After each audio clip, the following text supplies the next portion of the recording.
Have you ever wondered why the harder you try to be liked, the more invisible you become in the eyes of others? Each time you say yes when every part of you silently screams no, you sign an invisible contract, a contract that quietly erases you from your own life. You think you're being kind, agreeable, selfless even, but deep down, are you genuinely happy or just endlessly exhausted? The harsh truth isn't that you aren't good enough to be respected. It's that by trying so hard to please everyone else, you're slowly dismantling your own sense of self-respect.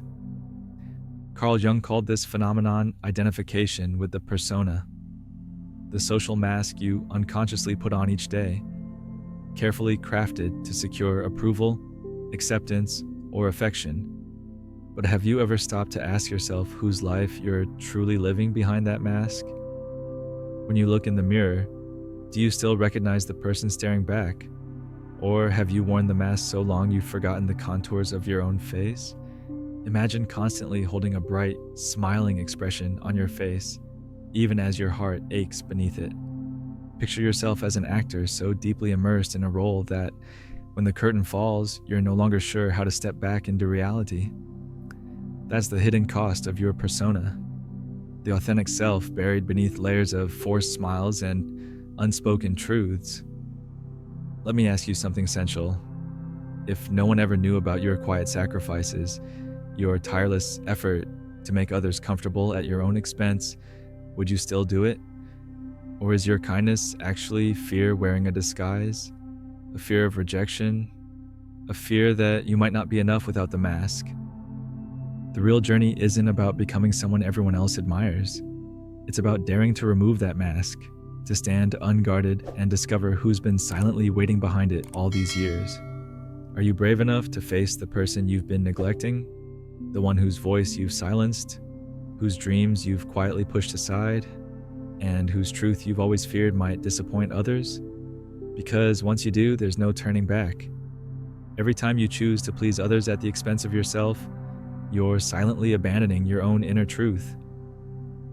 You might believe that your constant willingness to say yes, even when it feels uncomfortable, is an expression of kindness or responsibility, but in reality, it's a subtle, unconscious strategy to avoid rejection. Deep inside your personal unconscious, as Carl Jung described it, lies an unspoken fear that you simply aren't good enough as you are, that your worthiness hinges entirely upon your usefulness or agreeability to others. Think about your daily routine. How many times have you stayed late at work, not because you wanted to, but because you feared disappointing a colleague or a boss? How many social invitations have you reluctantly accepted, despite your exhaustion, just to maintain the image that you're easygoing and cooperative? The toll of these seemingly small acts accumulates silently, until one day you find yourself utterly depleted, wondering where your own desires and boundaries vanished. Ask yourself honestly, you make so many people happy every day, but who's making sure you're genuinely happy? To truly understand this habitual sacrifice of self, we need to trace it back to its deepest roots. Often, our compulsive need to please others originates in early childhood, when love was not unconditional, but rather tied to how good, obedient, or agreeable we appeared to our caregivers. Perhaps your parents showered you with praise when you stayed quiet, polite, and compliant, but withdrew warmth and affection whenever you expressed your true feelings, your anger, your sadness, or even your simple innocent curiosity. In these subtle moments, a profound lesson was learned. To be loved, you must first become someone who others approve of. The psychologist Alfred Adler emphasized that all human beings fundamentally yearn to belong, to feel valued and accepted by their social group. When you internalize the idea that belonging comes only when you suppress your authentic self, a powerful unconscious pattern takes hold. You carry this pattern into adulthood, continuing to hide your true feelings, preferences, and needs, believing it's necessary for acceptance. Yet pause for a moment and ask yourself, if you had been loved unconditionally as a child, without needing to be obedient, quiet, or accommodating, who might you have become today? Would your relationships and self-esteem look entirely different? As you continue wearing the mask of pleasing everyone around you, what Jung called the persona, you drift further and further from the person you truly are. Persona, in Jungian psychology, is the social face you present to the world, the role you assume in order to be accepted. At first, this mask feels comforting, providing protection and approval. But the more you identify with this mask, the more your genuine self fades into the background. You become like an actor who has been so deeply immersed in their role that when the performance ends, they no longer know how to step back into reality. How often do you find yourself in public spaces, at parties, meetings, or even among friends, smiling, engaging, but secretly feeling like you're putting on a performance? How many days end with you feeling drained, empty, as if a piece of you quietly vanished behind the mask you wore all day? The journey to reclaiming your true self is what Jung termed individuation, a powerful process of shedding the external masks and rediscovering who you really are beneath the surface. Individuation asks you to confront the question you've perhaps avoided for too long. When was the last time you genuinely felt like yourself? Free from expectation, free from performance? Can you even recall that moment clearly? Or has it been lost beneath layers of forced smiles and carefully measured words? But perhaps the most troubling part of your habit of pleasing others is something subtler, something hidden beneath your own good intentions: the unconscious facilitation of emotional manipulation. Every time you readily say yes, every time you rush to assist others at your own expense, you unintentionally teach people that your boundaries are negotiable, your energy unlimited, your generosity easily exploited. Consider this analogy. You're like a smartphone that never turns off its screen, constantly available and responsive until the battery is completely drained, leaving no energy at all for yourself. Without realizing it, you've allowed others to believe that your purpose is solely to serve their needs, reinforcing what Jung identified as an acceptance complex, an unconscious fixation on gaining and maintaining external validation at any cost. Pause for a moment and ask yourself honestly, could your kindness, the generosity you're so proud of, be subtly enabling the very manipulation and disregard you resent? Is it possible that your compulsive pleasing isn't just harming you, but is actually training others to expect your constant availability and sacrifice? True generosity never requires you to abandon yourself. Real kindness doesn't silence your own voice or erase your own boundaries. Perhaps it's time to reconsider your relationship with pleasing others. Perhaps it's time to gently but firmly reclaim your own truth, your own space, your own life. Because the truth is, no matter how tirelessly you seek approval and acceptance from others, genuine belonging can only happen when you finally have the courage to show up as yourself, not the carefully edited version others expect. The path forward is not easy, but isn't living your authentic life worth the initial discomfort of saying no? What if, for the first time, you gave yourself permission to say no without guilt or hesitation, and discovered in that quiet act of self-respect the person you've always longed to become? Here's the uncomfortable truth you might not yet see. The emotions you dread the most, shame, guilt, the deep-rooted fear of rejection, are not the enemies you believe them to be. In fact, they hold within them the very keys to unlock the prison door you've unconsciously built around yourself. You've spent years carefully avoiding discomfort, always choosing the path of least resistance. But have you ever stopped to consider that this path itself might be your greatest barrier to freedom? Imagine your mind as a vast, unfamiliar house. Most rooms are welcoming, filled with laughter and light, the places you allow others to see. But there's one room you always avoid, a dark chamber at the farthest end of the hallway. It's the room that stores your hidden fears, the feelings you're ashamed to admit even to yourself, the memories you pretend no longer matter. Each time you approach this door, your heart races, your palms grow damp, and instinctively, you turn away. Yet, here's what you may not realize. The very room you fear stepping into is precisely the one containing the door back to your true self. Carl Jung believed that facing these uncomfortable emotions, the shadowy corners within, isn't just important, it's essential. Avoiding shame and guilt doesn't erase them, it only amplifies their hidden power over you. The fears you run from are exactly what keep your mask firmly in place. But when you bravely step into that room, confronting the darkness you've so long avoided, something profound occurs. Your mask, which felt like safety, begins to loosen. Your fears, which seemed overwhelming, begin to lose their grip. You start to recognize that the shadowy corners of your heart aren't there to harm you. They're there to remind you that authenticity is never born from comfort, but from courage.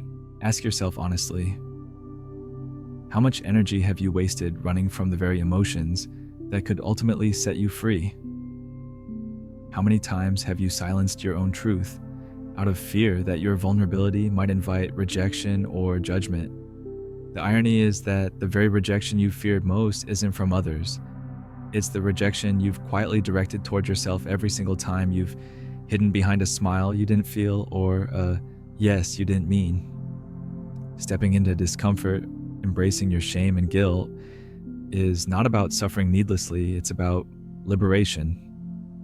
It's the profound realization that your feelings, no matter how painful, are not the enemy. They're messengers from deep within, guiding you back to yourself.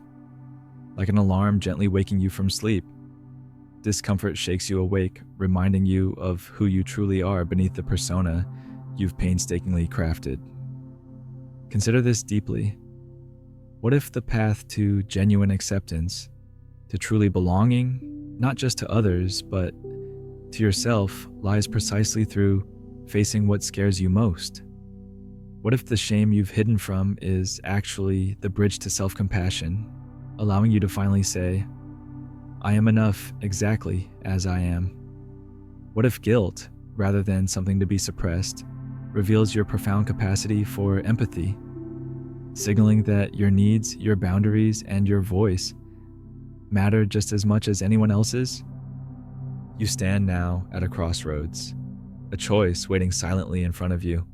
Will you continue to retreat into comfortable illusions, the carefully orchestrated performance of someone else's expectations? Or will you gather the courage to walk into that dark room you've been avoiding, knowing it may initially hurt, knowing you might stumble, but also knowing that within it lies your liberation? This is your defining moment. Your mask, which once promised safety, now feels stifling and heavy. Your carefully constructed persona no longer fits. You've outgrown it, even if you haven't fully admitted this to yourself yet. This awareness might feel unsettling, maybe even terrifying, but within that unease lies an invitation to profound freedom. You're being called home, not to the version of yourself others prefer, but to the real, imperfect, authentic self you've always quietly carried within. So let me ask you this final, crucial question. What will you choose right now? Will you remain comfortable in your carefully constructed act, or will you dare to step into the discomfort, into the uncertainty, into the raw honesty that comes from living as the person you've always known you could be?